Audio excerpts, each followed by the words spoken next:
avez sûrement entendu parler des champignons magiques, mais saviez-vous que la psilocybine, leur principal composé, pourrait révolutionner la prise en charge de la dépression résistante et bien plus encore? Des résultats prometteurs, mais aussi des précautions à prendre. Je suis Yasmine, médecin psychiatre et médecin du sommeil, et je vous partage des infos et des conseils en santé mentale, sommeil, bien-être ou encore sport. La psilocybine est un composé psychédélique présent dans certains champignons, les champignons magiques. Elle est principalement étudiée pour son potentiel à traiter la dépression, en particulier la dépression résistante aux traitements habituels et la dépression associée à des maladies graves telles que le cancer par exemple.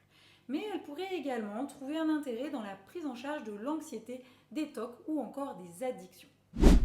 L'utilisation de la psilocybine combinée à la psychothérapie pour le traitement des troubles psychiatriques remonte aux années 50. Mais finalement, l'environnement sociopolitique des années 70 a entraîné l'interruption des recherches sur la psilocybine et d'autres substances psychédéliques comme le LSD pendant près de 30 ans. La recherche sur l'utilisation des psychédéliques pour le traitement des troubles psychiatriques connaît aujourd'hui un regain et notamment sous la forme d'une psychothérapie assistée par les psychédéliques. À l'heure actuelle, plusieurs revues et méta-analyses sur cette thérapie pour la prise en charge de la dépression ont déjà été réalisées. Alors comment ça marche ? La psilocybine est un agoniste des récepteurs sérotoninergiques, en particulier les récepteurs 5-HT2A. Lorsqu'elle est ingérée, elle est métabolisée en psilocine qui, elle, peut induire des effets hallucinogènes et psychédéliques. Il semblerait que l'activation des récepteurs 5-HT2A pourrait stimuler des processus de plasticité cérébrale et ainsi faciliter des changements profonds dans les schémas de pensée un peu rigides généralement associés à la dépression. La psilocybine aurait également un impact sur la connectivité entre différentes régions du cerveau. Elle pourrait désactiver temporairement le réseau par défaut qui est associé à la rumination et aux pensées négatives. Les thérapies psychédéliques se font dans le cadre d'un accompagnement avec une préparation pour poser des objectifs et des attentes et informer les patients des effets habituels de ce type de substance dans le but de diminuer le risque de bad trip qui peut être associé à la prise.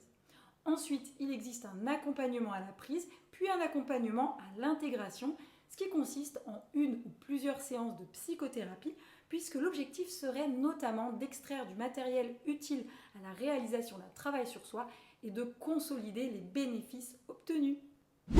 Ce type de prise en charge reste encore du domaine de la recherche aujourd'hui, mais les résultats sont d'ores et déjà encourageants et je vous donne quelques chiffres. Après la prise d'un psychédélique, 29% des patients touchés par une dépression résistante entrent en rémission, c'est-à-dire qu'il y a une disparition des symptômes. 65% des patients souffrant de troubles anxieux ont vu leurs symptômes diminuer de plus de 30%. Chez des patients alcoolodépendants, la consommation d'alcool a été divisée par 5 et 60% des fumeurs qui avaient déjà tenté au moins 6 fois d'arrêter y sont parvenus. Pour autant, il ne faut pas oublier que ces résultats ont été obtenus dans le cadre d'une thérapie assistée et non via une prise isolée.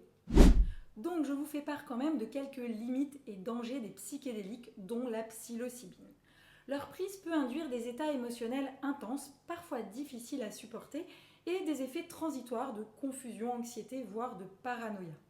A priori, les études montrent une sécurité relativement élevée quand on utilise la psilocybine dans des contextes contrôlés, mais on manque encore de données sur les effets à long terme et donc il y a besoin de recherches supplémentaires.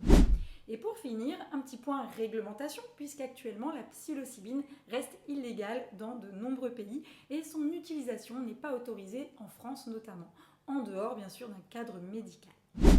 J'espère que ce sujet vous a intéressé et je reste disponible pour répondre à vos questions. Je vous invite à vous abonner pour être sûr de ne pas manquer les vidéos à venir. À très bientôt!